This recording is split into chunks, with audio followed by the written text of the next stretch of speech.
Go. Go. Hi, I'm Jordan. And I'm Tyler. And this is our presentation. Scientists estimate that more than 50% of the Earth's biomass is made up of carbohydrate compounds. About 75% of the dry mass of all land, plants, and seaweed are carbohydrates of some form. This includes the plants used to make such products as wood, paper, cotton, linen, and rayon. Because of their abundance throughout nature, carbohydrates make up the bulk of biomass in food. Carbohydrates are a major source of energy for humans, providing 55% to 80% of calorie needs. Compared with people in other countries, people in the United States have one of the lowest carbohydrate intakes. Even so, these organic compounds still provide the bulk energy in the U.S. diet. Carbohydrates provide us a reserve energy store of all living things as well as forming the vital structures of living cells. Even DNA, which provides genetic information to all living things, is composed by carbohydrates. Understanding the functions of carbohydrates is important to many areas of industrial and research. However, it is vital to food science. You will rarely work with foods and mixtures that does not contain carbohydrates in some form. You can group carbohydrates and food ingredients into 3 categories: sugars, starches, and fibers. In this chapter, you will learn... No, we don't need to say that. Here you go. Okay. Read it, bud. And now it's my turn. Oh, yeah. All carbohydrates are compounds composed of elements, carbs. I guess. Just go. No! No, go. Just keep going. Elements, carbon, oxygen, hydrogen. The name carbohydrate means a hydrate of carbon, or carbon that is loosely bound with water. This is because scientists originally felt the molecular structure was C6H2O6. Although they quickly abandoned this view, the name carbohydrate has remained. Carbohydrates are nature's means of storing solar energy through the process of photosynthesis.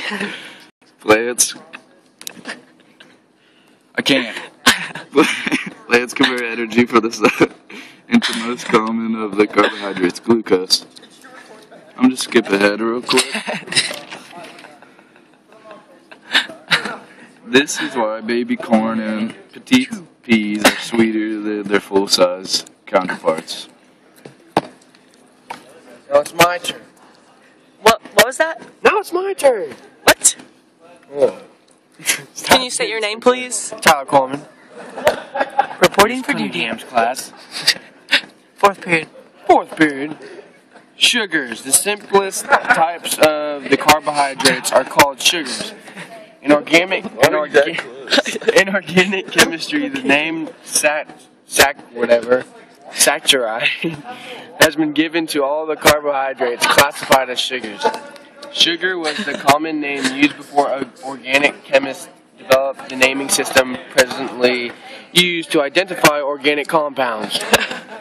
Structure. Sugars are organic compounds. This simply means sugar contains carbon compounds. All living organisms are composed of organic or carbon-based compounds. Organic compounds are grouped by their structure. For example, all carbohydrates contain hydroxyl groups. Hydroxyl group is an oxygen atom. It's snowing. Is an oxygen atom and a hydrogen atom bonded together. A hydroxyl group is represented by the chemical symbol OH. As you know, oxygen atoms prefer to bond with 2 atoms. The second oxygen bond in a hydroxyl group is formed with a carbon atom, as presented in the following diagrams. That's the diagram. Nice. Monosaccharides.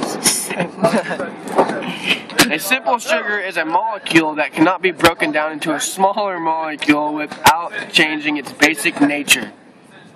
The simple sugars are known as monosaccharides, or sugars. that contains one basic molecule. Examples of monosaccharides found widely in food products are fructose, glucose, lactose, and mayonnaise, monos, whatever. In organic chemistry, the names of the saccharides end in OSE. Fructose. Oh, come on, this is 531. Found widely in fruits and honey. Let's wrap it up. Fructose is the most abundant of the sugars and is people's basic energy source. It occurs naturally in blood, grapes, and corn. 8 whatever dash 3. The body converts all sugars and starches into glucose before using the glucose for energy. Mannose is found in eggs and some plants use in eggs. And some plants. We're all done.